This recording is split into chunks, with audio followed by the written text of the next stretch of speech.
Get high paying notary signings. Yeah, I said it. Get high paying notary signings. If you become a notary, you know you want to make some money. I don't care if it's a side gig or full time. You hope to make, you want to make six figures if you can. But how do you get more loan signing jobs directly from escrow? That's what this video is about. High paying notary signings. Would you like to get that? I'm going to show you how in this escrow, in this lesson. I'm going to teach you what I studied and found out in this interview with escrow officers. The escrow officers said exactly what they want out of you, the notary, and so you don't have to go study that. I studied it. I listened to the interview. By the way, the interview was with the loan signing system. And now I've taken notes and I'm going to show it to you right here. So stick around for the whole video if you want to learn how to make this bank. Now it starts off with, would you like to get more notary loan signings directly from escrow? Okay. And as I said, they interviewed escrow officers. And the biggest things that came out of this was the traits they're looking for if you want to get the job and to make the bank, the common mistakes that people make as notaries that can get you X'd out of the business, and also how to become that go-to person for the escrow officers. So your phone is ringing, your beeps are clicking versus you're looking for business, okay? It's called attraction. So let's get right into it. By the way, I'm Mr. Rogers. I hope you passed the notary test on the first try, and now I'm starting to teach you more about how to make big money once you pass the test. If you haven't passed the test yet, look at one of my, 70 plus videos that teach you how to pass on the first try. The link's in the description. Okay, now let's start with the traits, the top traits. These are what they're looking for. This first one is one that I always try to instill to my son because he's a slowpoke, but don't tell him I told you that. Anyway, punctuality and reliability. I repeat, punctuality and reliability. If you live in Cali or those places that people kind of take their time, that ain't gonna work. You gotta be on time. In fact, you gotta be early and you gotta be reliable. That builds trust. Once they trust you, they keep signing up for you. They keep calling you. They keep emailing you. They keep asking for you so you can make all that money from the escrow agents. Remember, when you're doing loan docs, it's not one or two signatures. It's stacks of signatures and you're getting paid for every single signatures. Boom. But if you do the opposite, you're late and unreliable, your reputation is cooked and you'll stop getting business. The next one, number 2, attention to detail. Escrow officers want notaries who know how to avoid mistakes or to fix the mistakes or willing to fix them quick. I know some notaries who have made mistakes and then they realize it and they run right back out or somehow find that person who would make those signatures and fix it. Don't wait for the escrow company to have to fix it. Everybody makes mistakes as long as you fix it, but you got to learn to avoid the mistakes and you'll rise higher than the people who keep blowing it every time. Number 3, professionalism, right?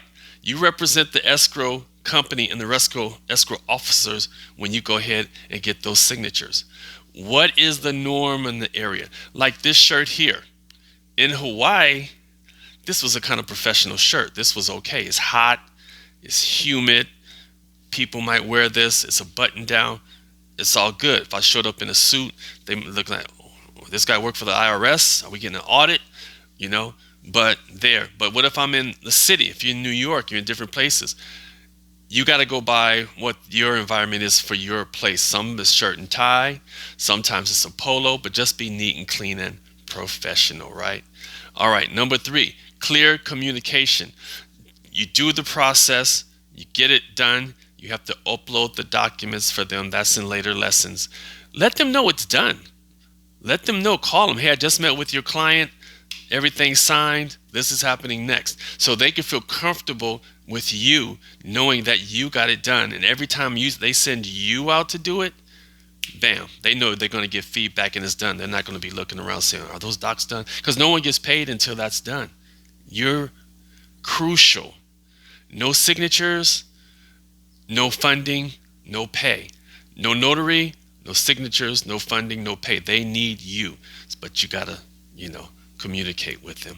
All right, another big one, flexibility.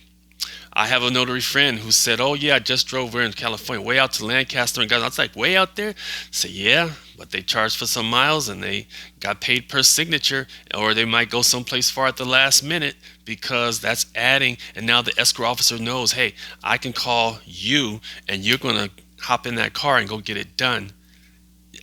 For this last minute funding, maybe it's the end of the month and they need to get this done.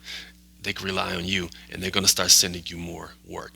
Now I'm going to up the ante here. I want to up the ante. First of all, the boy's been talking, I'm getting thirsty. In the link, there's a thing they call buy me a cup of coffee. Do me a favor, buy me a cup of coffee. I had 15 people last month buy me a cup of coffee. Woo, it kept me encouraged.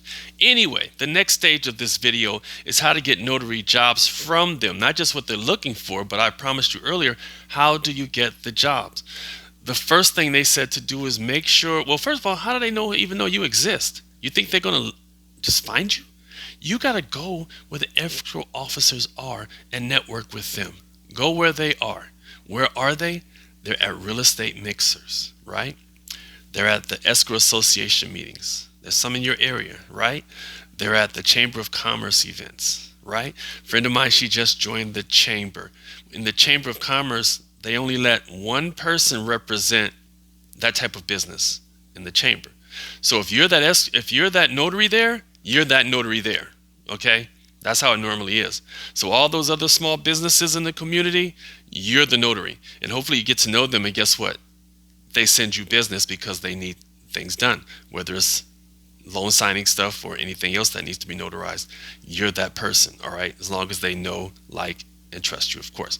Number two, when you meet these people, you just come and pitch them, right? You just say, "Hey, I'm a notary guy. This is what I do." No, don't lead with a pitch. Don't lead with a pitch. Lead with value. Lead with asking questions about them. Lead with, how can I make this escrow officer's job easier? Can you deliver some docs? Can you handle some after-hour signings? Lead with value, showing what you can do to make their life easier. Number three, and this is directly from the escrow officers in the interview, remember? And shout out to the loan signing system to have this interview. I'm just teaching it here too. All right, number three, build a professional online presence. What does that mean? You wouldn't think of this, but some people wouldn't. But remember, if you're a notary, loan signing agent, you're a small business. So what does your LinkedIn profile look like? It's professional. Does it show that this is what you do? What about your Google business profile? Do you have one? Well, you better make one. Get one. It's very easy. I can teach that in another video. A quick online search of you, and you should be seen and them know, oh yeah, this is a good looking woman. This is a good looking guy. Not in beauty, but in professionalism representing the company. Okay. Now, another thing, once you meet these people, these escrow professionals, follow up right away. Do you follow up right away and say, "Hey, is there a job yet?" No, you don't do that. Don't follow up with, "Is there a job yet?" Follow up with the win. Follow up with, "Hey, this is how many signings I did last week, and I'm here for you too." Follow up with a helpful update about their industry. Follow up with your availability and showing how you can help them. Okay, follow up right away. Boom. Now, the last thing they said was to buy me a cup of coffee. No, I'm just joking, but if you want to, go for it. Like, subscribe. I have one more tip, and it says exceed expectations every time. Be better than the rest. You're fast. You got it done with little mistakes. You look good. You compliment them. You're charming. You're a charming woman. You're a charming man, whatever the case may be. And they're like, "Hey, we like this person. We like their vibe, their energy, and their professionalism." And they got it done. They got it done quick, and they got it done professional, right? Okay. So like I said, if you need to pass the test on the first try, I have over 70 videos teaching you that.